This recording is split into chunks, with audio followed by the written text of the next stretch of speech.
Okay, I guess I'm going to call this episode 24 on the Norton Project. That's me in that Far Side cartoon, that fat, four-eyed little 12 or 13-year-old looking off to Mr. Big Nose.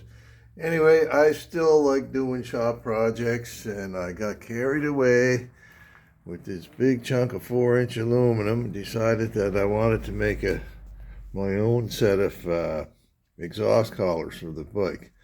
Not that you can't buy them, not that they're all that expensive, but anyway, here's what I came up with.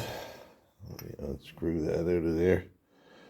But they're a nice, I think they're nice anyway, little aluminum exhaust collar nuts to hold them in. I had a whole big long video done. That was probably about a 9-minute video on machining and making these up, but for some reason or other I'm having some problem with YouTube loading things. So anyway, if anybody's wondering, like I said, those are made out of aluminum, and if you think that they aren't up to the task, well, that Norton right over there, that's got one of the exhaust collars on it is aluminum, and I made it over 40 years ago and it's still in service.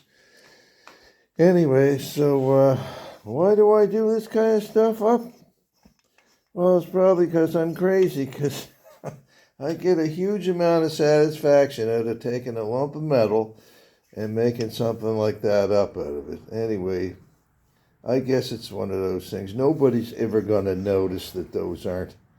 Nobody's ever going to come up to me and say, well, Bruce, where did you get those nice exhaust collar nuts and all this stuff? Nobody's going to notice. It's just for me. That's why I do it, because, like I said, I'm nuts. I get a thrill out of doing that kind of thing. What else have I got done here? I got the oil in the forks. I got the instruments on. I just stuck the old headlight bucket in there. I have a brand new one coming. I just wanted to get to be able to look at the bike in profile and see with the headlight on. I have the kickstands on there. They're not bolted tightly in place yet because I have new springs coming for them. Actually, I put in a fairly large order with my local supplier here, British Cycle Supply. They're about a 2 hours drive away from here, so it's nice dealing with them because they're the local guys and they're pretty decent when it comes to buying parts for these sort of things. And there's a few things I had to eBay and a few other things that came directly from Andover Norton. But like I say, I like dealing with the guys at British Cycle Supply. They've kept me in parts for, how long have I been doing this? Well, at least 40 years anyway.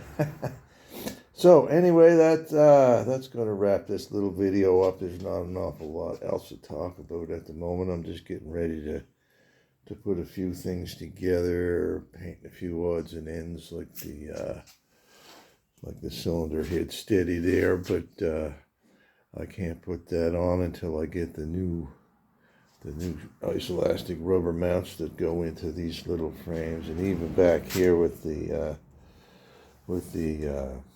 muffler mounts and that sort of thing. So anyway, I could put the transmission in. I may do that later on today, but I may leave it out because it'd make it easier to get the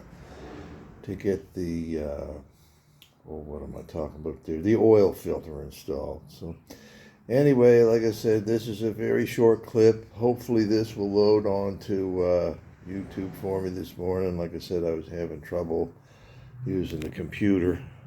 But anyway, we'll see how that goes. And so thanks for watching. I'll keep you posted.